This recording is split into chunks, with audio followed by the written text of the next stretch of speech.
Staying Dry, A Practical Guide to Bladder Control is a medical book written by Kathryn Burgio, Dr. Angelo Lucco, and Dr. Lynette Pearce, first published in 1989.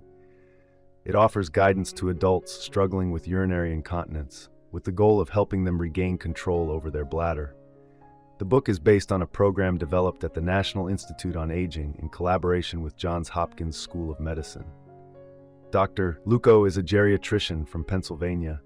Burgio is a behavioral psychologist and former director of the UAB Continence Program, and Dr. Pearce specializes in urology and geriatric medicine. The authors wrote Staying Dry with the understanding that many adults find it difficult to discuss incontinence. As a result, sufferers often feel isolated and stigmatized.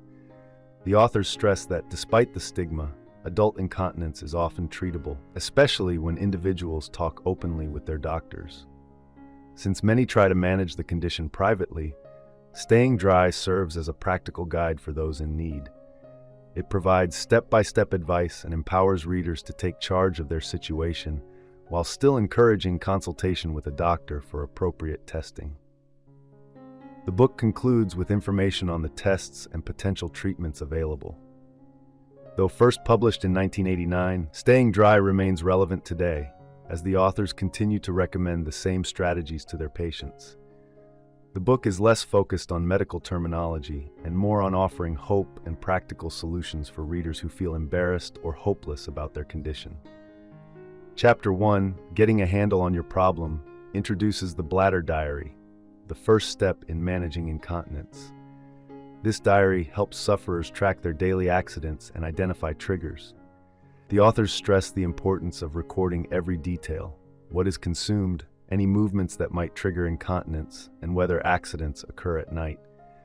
This careful documentation is crucial for a doctor to develop a tailored treatment plan.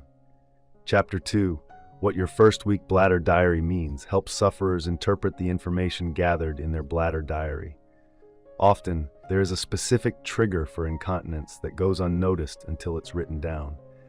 For example, women may realize they experience accidents when they laugh or sneeze. The authors explain the significance of the various parts of the diary. One column, urinating in toilet, should be filled out every time a visit to the bathroom occurs. It's also important to note whether the trip was prompted by a strong urge or whether it was simply a precautionary visit. Overuse of the toilet or forcing urination when it's unnecessary can weaken bladder control. Other columns include size of accident and reason for accident. For example, sufferers should record whether they experienced a full accident or just slight dampness, and whether the urgency was so sudden they couldn't make it to the toilet, or if they waited too long. This data helps sufferers understand what's normal for them. It is most effective when paired with the advice in Chapter 3, Your Trip to the Doctor. In this chapter, the authors encourage sufferers to visit their healthcare provider with the bladder diary in hand. The diary eliminates the need to explain symptoms verbally and provides the doctor with a clear picture of the issue. Often, this information alone allows clinicians to suggest treatment options that can provide immediate relief. Chapter 4, Taking Control, guides sufferers through implementing the advice they receive from their doctor. A large part of the advice here is psychological. Believing in the ability to overcome incontinence is key to regaining control of bladder habits. The final chapter, A New Beginning, highlights how sufferers have regained happy, fulfilled lives after addressing their incontinence. The Appendix A and Appendix B sections review the treatments doctors may propose. Although some of this information may be outdated, it still reassures sufferers that solutions to their incontinence do exist. The authors hope that after reading Staying Dry, sufferers will no longer feel ashamed of their condition and will seek help from their healthcare providers to find a solution. I hope you enjoyed this video. Leave a like if you did, and be sure to subscribe.